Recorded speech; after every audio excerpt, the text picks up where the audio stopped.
Okay, let's talk about the Oval with episode 8 and 9, since I missed those. Um, what I'll do is I'll just go down the line and talk about just the different events that happened. Um, let's go ahead and just enter in talking about episode 9. Um, so Richard just pretty much hears somebody, being attacked.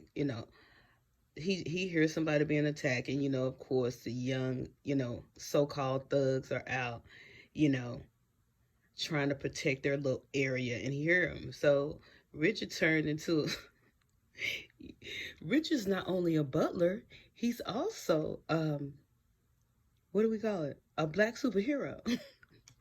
Anyway, so Richard rescued the girl. He not even knowing who the girl is, so he carried her to his car, and then he realized who she was. And of course, we all know it was Gail. Now, Gail is continuing to be who Gail is. Okay? I don't care what happened to Gail. Gail is still going to be the smart ass that she is.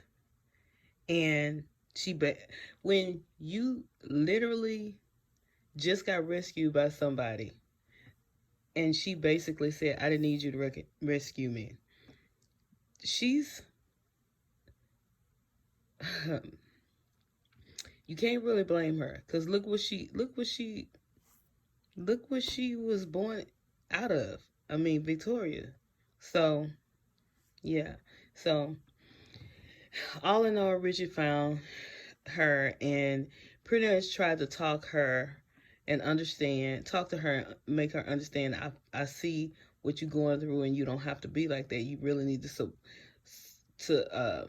trust the people that work there, and they have your best interest. So he was just really trying to get her to understand. Not sure how much she was listening, but he did. He tried to do that. Okay, so once again, Bobby then got up in Lily's house. I don't know what kind of security they got, but Bobby just be busting up in the house like he lived there.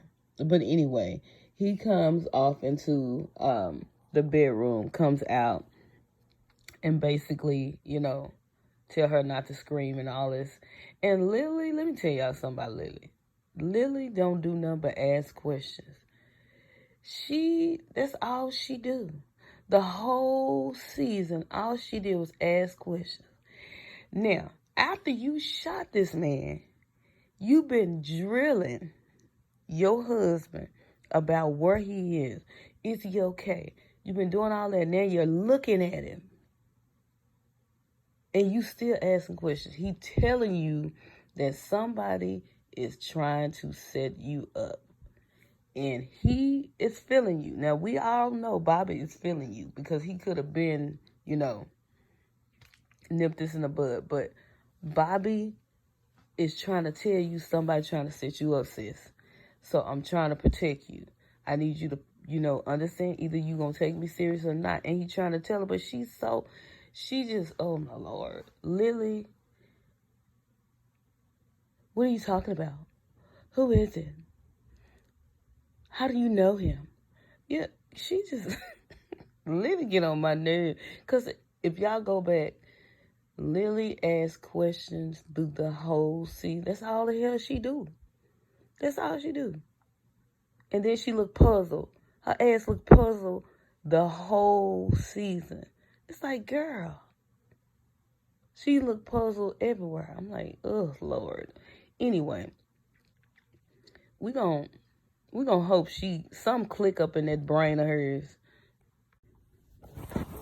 Okay, so now we're gonna talk about the Sparrow. And that was the name of episode 8. Eye on the Sparrow. Okay. The Sparrow is Denise. Okay. And of course, Hunter, being the asshole that he is, has Max going to get, you know, Denise. And Denise doesn't want to go. He basically gonna force her to go. And they're sitting in the car a couple of blocks from the White House waiting until it's okay for Max to bring her to the White House. He can't bring her to the White House now because what's up? Gail is missing. Nobody knows where Gail is. So he can't bring her now. It's too much chaos going on. So he has Max sitting in a car while Gail is missing and waiting on him because he want to do whatever he's trying to do. Hunter is a mess. Do you hear me? And he brings everybody else into this mess. I personally feel bad for Max because Max does not deserve half of the stuff that he goes through with the both of them, with Hunter and freaking Victoria. You know, Victoria seducing and all and you know, he pretty much should file a sexual harassment case, but who the hell you gonna file it with on the damn first lady shit? It's just, ugh. Poor Max. Poor Max. But anyway, as far as Denise, I don't think Denise really realized how much what she's gotten herself into. First of all, Hunter is not about to let her go because again, he's controlling and he want what he want and he believe he gonna get it by any means necessary. And then she got to deal with Victoria because Victoria is a damn fool and she will hurt her badly. So yeah, we gonna see how that's gonna go. Okay, so Barry shows up at home finally. He shows up at home with an attitude as he's had all season. Y'all already know that. I get it. His daughter missing, so he's taking it out on everybody. Okay? He's taking it out on everybody. Like, okay, Barry. So, you know, he gets smart with his mama, and she ends up slapping the shit out of him, which she should have. You know, she ended up slapping the hell out of him. And then once she slapped the hell out of him, he sees who? Sharon. So he goes in on her. Get out. You know, all that extra, you know, not knowing details, haven't really sat down and talked to her. He just on 100. You know, he been on 100 all this time and pushing everybody who care about him away. But, you know, this is the episode.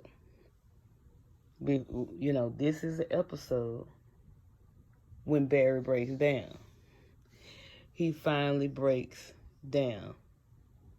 And, you know, that's what he needed to do. You know, he was trying to run Sharon away. He was trying to, you know, just on attack mode on everybody. So I think this was the episode where he just gonna, you know, break down. But unfortunately, I just think behind after all of this, you know, the police is still looking for Barry. You know, and we don't know if the police is looking for Barry because of his baby's mother or because of the shooting. We don't know. We just gonna have to wait and see. Nancy has, you know, last episode, this, you know, crazy woman from the cult. Now, let's just recap. Why it's so easy to get in Nancy and Richard house? These folks it's always people just show up and just come in. Why it's so easy to get in their house? I don't get it. But anyway, I just don't understand. Well, Nancy, what you gonna do with the woman? I mean, what's she gonna tell you?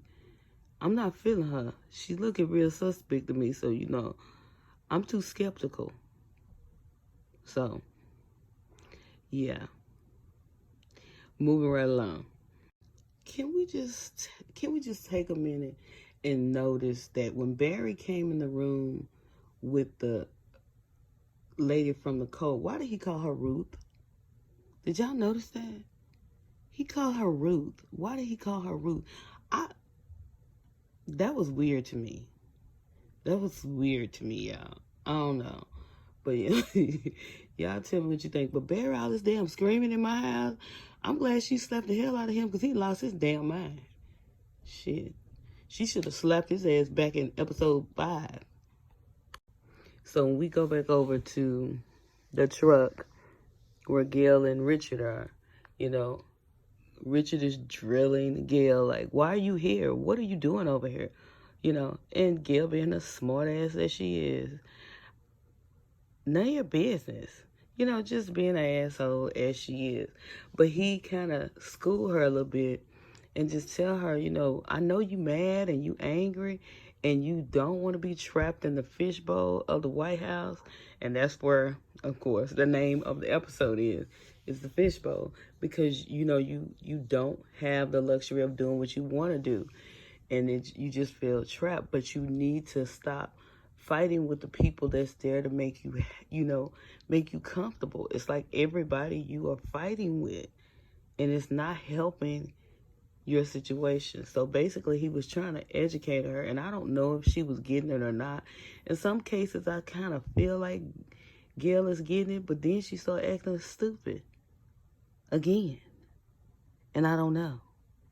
So he, you know, he calls and let them know that where she is, and he was gonna take her, but they was like, we gonna come get her. So guess who wants to come to get her? Victoria. Now we gonna pray on it. That's all I'm gonna say, cause you know how Victoria is, and we're gonna leave that right there. Okay, in this scene, this really pissed me off. We're gonna go back over to the White House. So after, you know, they found, you know, out where Gail is, and they know where she is, and she, you know, they found out she was actually with Victoria by then.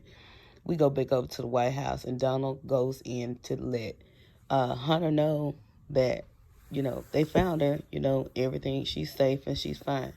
So, you know, that's when Hunter, being an asshole that he is, goes on to say, Donald, how do you feel about Max? You know, and feel, you know, do you feel like he dropped the ball? Now, keep in mind, this asshole is the one that sent Max to go get the sparrow. Okay? So, him being the weak, no balls having ass president tells Donald that to let Max know that he will no longer be reporting directly to him. Okay? He will be reporting to Cal because of this situation. Are you kidding me? Hunter, you not even man enough to tell Max yourself. You trash. That pissed me off so bad because it's like the only reason why he wasn't there is because he was going to get your sparrow. He is such a fucking asshole. I do not like Hunter. I can't stand him. Okay? All he do, y'all want everybody to talk about how the son is a sicko. Well, like father, like son. Because his fucking daddy is an asshole, and that's all he ever think about. So, yeah, this scene really pissed me off.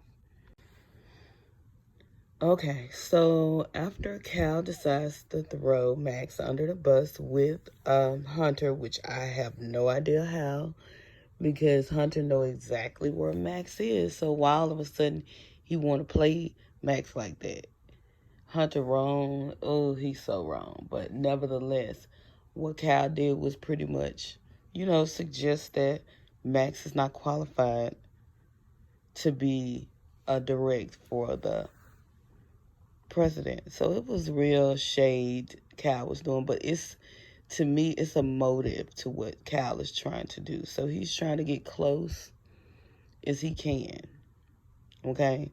So you can't trust Cal. Cal done pulled guns and covered, handcuff and covered Pinky. You can't trust Cal. So whatever you do, we're going to have to just really pay attention. you know. Bobby didn't already told us Cal ain't too tight right. So to wrap this up, Gail, of course, was picked up by, of course, the Secret Service and, of course, Victoria. And what do? They have a little argument, and, you know, Victoria being the person that she is, if that's what you want to call her a person, because we haven't quite figured out what the hell Victoria is. And Gail is like, you know, threatening to jump out the car. Now, I haven't quite figured out why Gail threatened to jump out the car. Sis, I don't know what's the point. You threatened to jump out the car and you thought Victoria was going to say no? She was like, by all means, do it. And you did it. Gail, sis, you have had water thrown on you. You have been tasered. You have almost been raped. And now you jumps out a moving car. You ain't tired, sis? What's wrong with you? Bless your heart. Okay, girl. Even Victoria's like, well, I'll be damned. She jumped out the damn car. Okay. Gail, baby, we're going to pray for you.